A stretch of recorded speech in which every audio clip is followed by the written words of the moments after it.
Hi friends, E maths tutorial या YouTube चॅनलवर आपले सर्वांचे हार्दिक स्वागत. फ्रेंड्स, आज आपण या व्हिडिओमध्ये इयत्ता 6वी विषय गणित प्रकरण 5वे मसावी आणि लसावी या प्रकरणातील सराव संच 5.1 सोडवणार आहोत. तुम्ही जर या चॅनलवर नवीन असाल किंवा चॅनल अजूनही सबस्क्राईब केलं नसेल तर चॅनल सबस्क्राईब करा, तसेच लाईक करा. चला तर मग सराव संच 5.1 सोडवूया. विद्यार्थी मित्रांनो, सराव संच 5.1 सोडवण्या अगोदर मूळ अवयव म्हणजे काय, विभाजक म्हणजे काय हे आपण समजून घेऊया आणि त्यानंतर सराव संच 5.1 आपण सोडवूया. विभाजक म्हणजे काय ते बघूया. विभाजक आता या ठिकाणी बघा, 12 या संख्येचे विभाजक आपण उदाहरणाच्या साहाय्याने थोडं समजून घेऊया. 12 या संख्येचे विभाजक 1 2 3 4 6 12. आता हे कसे आले तर या सर्व संख्यांच्या पाड्यामध्ये काय येते, 12 येतो. कळले? आता यामध्ये एक हा सर्व संख्यांचा विभाजक असतो, हे लक्षात ठेवायचं आहे. हा एक आणि दिलेली संख्या ही त्या संख्येची विभाजक असते. दोन विभाजक आपल्याला सर्व संख्यांचे काय होतील, एक हा सर्व संख्याचा विभाजक असतो आणि कोणतीही संख्या असून दे ती संख्या त्या संख्येचे काय असते, विभाजक असते. आता बेसक 12, 2च्या पाड्यामध्ये 12 येतो. 3 चौक 12, 3च्या पाड्यामध्ये 12 येतो. 4 त्रिक 12, 6 दुने 12, 12 एके 12. म्हणजे आता तुम्हाला विभाजक कळले असतील. विभाजक म्हणजे काय, ज्या संख्यांच्या पाड्यामध्ये जी 12 येईल ते 12चे विभाजक. कळले? ओके. त्यानंतर 1 1 2 3 4 6 12, 1 2 3 4 6 12 हे 12 या संख्येने विभाज्य आहे.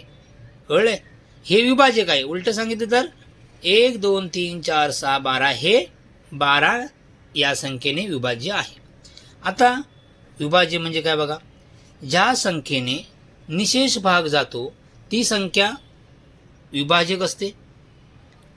ज्या संख्येने निशेष म्हणजे पूर्ण बाकी शून्य येते, निशेष भाग म्हणजे बाकी किती येते, शून्य येते, जातो ती संख्या विभाजक असते आणि त्या संख्येला निशेष भाग जातो ती विभाज्य असते.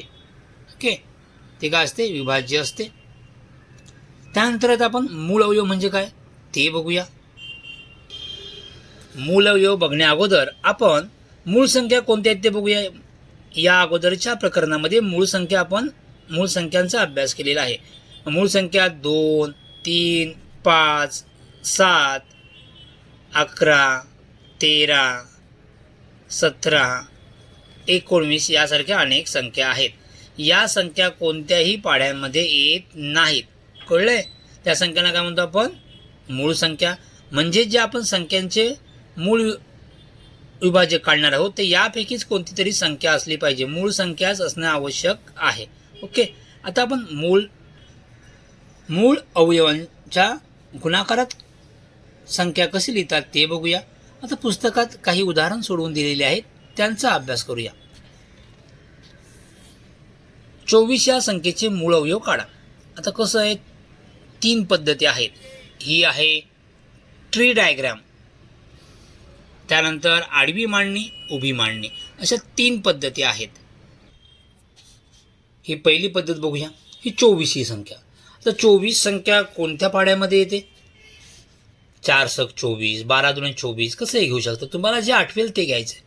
तर 4 सक 24. 4 ही मूळ संख्या आहे का, तर नाही. 6 ही मूळ संख्या आहे का, नाही. म्हणजे यांच्या आपण अजून फोड करायची आहे. मग 4 कसे लिहू शकतो, 2 गुणिले 2. 2 मूळ संख्या आहे, 2 मूळ संख्या, थांबायचं इथे. 6 ही मूळ संख्या आहे का, नाही. मग 6 कोणत्या संख्येमध्ये येतं, बेत्रिक 6. आता 2 2 2 3 हे मूळ संख्या आहेत. म्हणजे हे आपले या प्रकारे आपण मांडू शकतो गुणाकाराच्या रूपात. आता 24 तुम्हाला वाटलं तर असं घ्यायचं, मग 24 12 गुणिले 2 घ्यायचे, चालेल ना? 12 गुणिले 2. आता 2 ही मूळ संख्या आहे, मग असंच ठेवा त्याला. 12 मूळ संख्या नाही, मग पुन्हा त्याचा गुणाकार करायचा आहे. कोणत्या संख्येमध्ये 12 येते? समजा कोण म्हणेल 4 त्रिक 12 येते, काही जण 6 दुने 12 घेईल, चालेल. तर 4 त्रिक 12, 3 ही मूळ संख्या आहे. आता याला काही करू शकत नाही, असंच राहू दे. 4चे पुन्हा आपण विभाजक, 3चे विभाजक काढता येणार नाही. मग 4 म्हणजे किती? 2 गुणिले 2. आता कोणत्या संख्येला? 2 2 3 2, 2 2 3 2, कसंही चालेल. कळलं? या उत्तर सारखंच आलेलं आहे. असं लिहा, असं लिहा, कसंही चालेल. आता दुसरी पद्धत, आडवी मांडणी. 24. आता बघा, आपले पहिली मूळ संख्या कुठली आहे? 2. 2 पहिली मूळ संख्या, नंतर 3, नंतर 5, नंतर 7. ओके. मग 2च्या पाड्यामध्ये ही संख्या येतं का पहिले बघून घ्यायचं. बघा, एकक स्थानी 0 2 4 6 8 या संख्या असतील तर त्या संख्येला 2 ने भाग जातो, म्हणजे 2. मग काय येणार? 2 ने 24ला भाग गेला तर किती येणार? 12. किंवा लगेच कळतं आहे 12 दुने 24, तुम्ही लिहू शकता डायरेक्ट. 2 ही मूळ संख्या आहे, पुन्हा खाली लिहा. आता 12ची फोड कशी करणार? तर बेसक 12. पुन्हा ही 2 संख्या मूळ संख्या आहे, 2 संख्या पुन्हा खाली लिहून घ्या. 6 मूळ संख्या नाही, मग कसं लिहिता येईल? बेतरिक 6. मग पुन्हा हे अवयव आले, 2 2 2 3. आता उभी मांडणी, याला भागाकार पद्धत सुद्धा म्हणतात. तर 24ला 2 ने भागा, किती येईल? 12. 24ला 2 ने भागितल्यावर किती येणार? 12 येईल. असं 24ला आपण 2 ने भागलं तर किती येईल? भागाकार 12 येईल. पुन्हा 2 ने 12ला भागल्यावर उत्तर किती येईल? 6. 6ला सुद्धा 2 ने भाग जाऊ शकतो, 3. आता 3ला 2 ने भाग जाईल का? तर नाही, 3ला 3 ने भाग जाईल. मग 3 1 3, बाकी 1 आले की थांबायचं. ओके. म्हणजे कोणते अवयव आले? हे अवयव आले, 2 गुणिले 2 गुणिले 2 गुणिले 3. म्हणजेच अवयव कोणते आहेत? 2 आणि 3. कळले तुम्हाला? तिन्ही पद्धती बघितल्यात आणि या पद्धतींचा वापर करून आता आपण सराव संच 5 मधील पहिला प्रश्न सोडवूया. काय करायचं आहे? तर खालील संख्या मूळ अवयवांच्या गुणाकार रूपात लिहा. मूळ अवयवांच्या गुणाकार रूपात लिहायचे. पहिली संख्या कोणती आहे? 69. तर कोणत्या पहिली पद्धत बघूया. ओके. कोणत्या पाड्यामध्ये येईल? 2च्या पाड्यामध्ये येईल का? तर नाही, कारण शेवटला किती आहेत? 9, एंडिंगला 9, म्हणजे 2च्या पाड्यामध्ये येत नाही. 3च्या पाड्यामध्ये येईल का? तर 3च्या पाड्यामध्ये येतं का बघूया. 3च्या पाड्यामध्ये संख्या आहे की नाही चेक करण्यासाठी काय का दोघांची बेरीज केली. 6 अधिक 9 15, 15 येतात. 15 3च्या पाड्यामध्ये येतात, म्हणजेच 69ला सुद्धा 3 ने भाग जाईल, म्हणजे 3 इथे आले. 3 ने भाग गेल्यावर कोणती संख्या येईल? तर काय करायला लागेल तुम्हाला? डायरेक्ट करता येत नसेल तर या प्रकारे भाग घालून बघा, म्हणजे दुसरी संख्या आपल्याला सापडेल. 69, 3 दुने 6, बाकी 0, 3 त्रिक 9, किती आले? दुसरी संख्या 23. मग 23 या ठिकाणी लिहा. आता पुढे काय करता येईल का? तर नाही. 3 ही सुद्धा मूळ संख्या आहे आणि 23 ही सुद्धा मूळ संख्या आहे, म्हणजे 69 आपल्याला कसंही गुणाकाराच्या रूपात लिहायच्या, मूळ संख्यांच्या गुणाकारा रूपात. 3 गुणिले 23 किंवा 23 त्रिक 69. पाडेपाठ असेल तर तुम्ही लगेच करू शकता. 23 त्रिक 69. कळले? आता दुसरी पद्धत आहे आडवी मांडणी. आडवी मांडणी ही पद्धत वापरूया. 69 2च्या पाड्यामध्ये येणारच नाही, 3 आहे.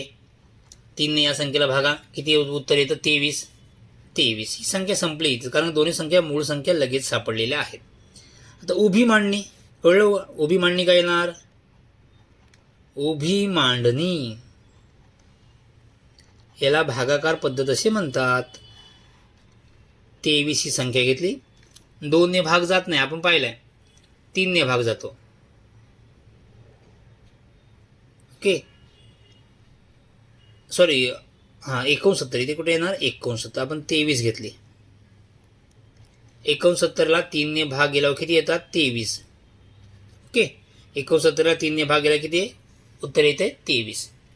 आता 23 ही मूळ संख्या आहे, त्यामुळे दुसऱ्या कोणत्याही संख्येने त्या 23ला भाग जाणार नाही, फक्त 23 नेच भाग जाईल.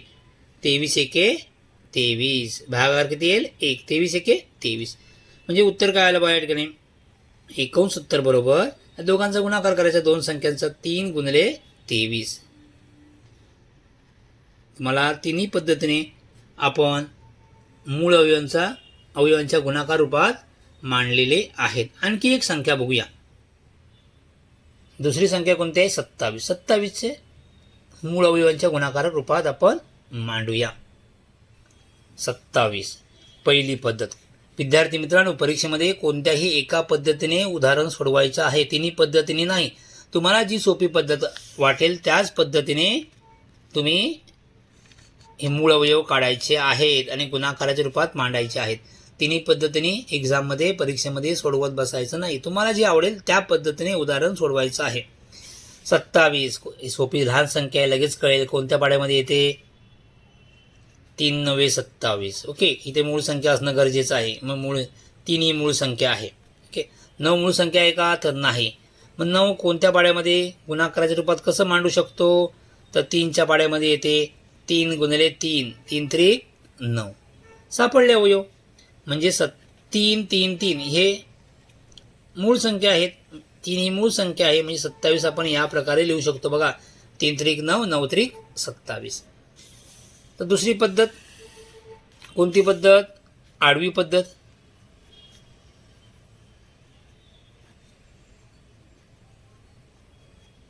आडवी पद्धत किती आहे? 27. कितीच्या पाड्यामध्ये? 3 3 9 27. 3 मूळ संख्या आहे, पुन्हा अशीच खालील्या. 9 कोणाच्या पाड्यामध्ये येतात? 3च्या. 3 त्रिक 9 संपले अवयव 27चे. त्यानंतर उभी पद्धत.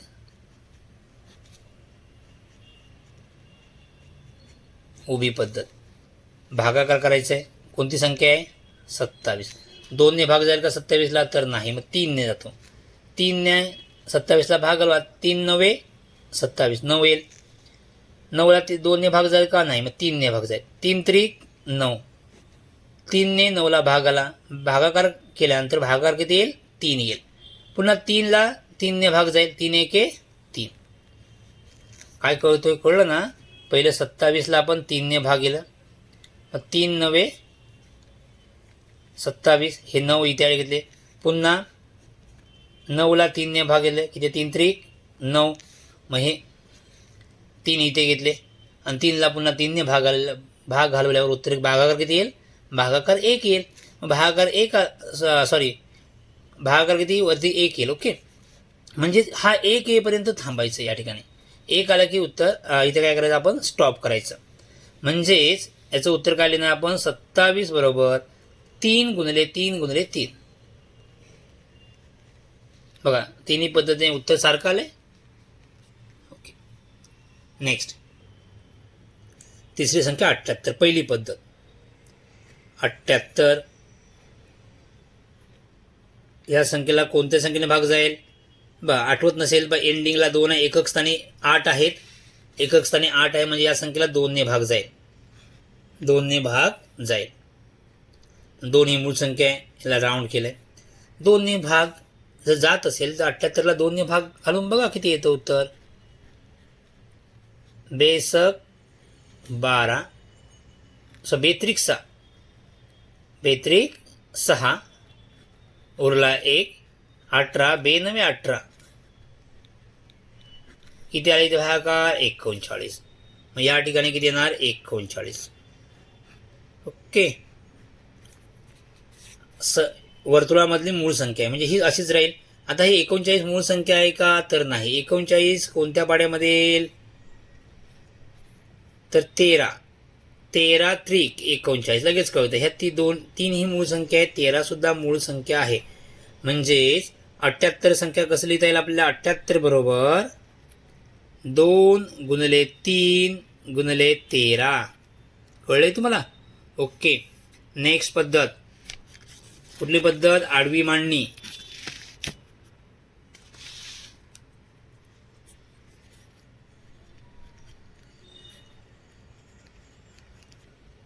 आडवी मांडणी 78. तेच करणार आपण. किती लागणार? 2 ने. 2 ने जर एकक स्थानी 8 आहे म्हणजे 2 ने भाग जाईल. 2 ने भाग घालल्यावर किती उत्तर येतं? 39. 78ला 2 ने जर भाग गेला तर उत्तर येते 39. ओके, आता 39 लहान संख्या झाली. आपल्याला लगेच कळेल कोणत्या पाड्यामध्ये येते. 13 त्रिक 39. हे झालं आपलं उत्तर. तर उभी मांडणी.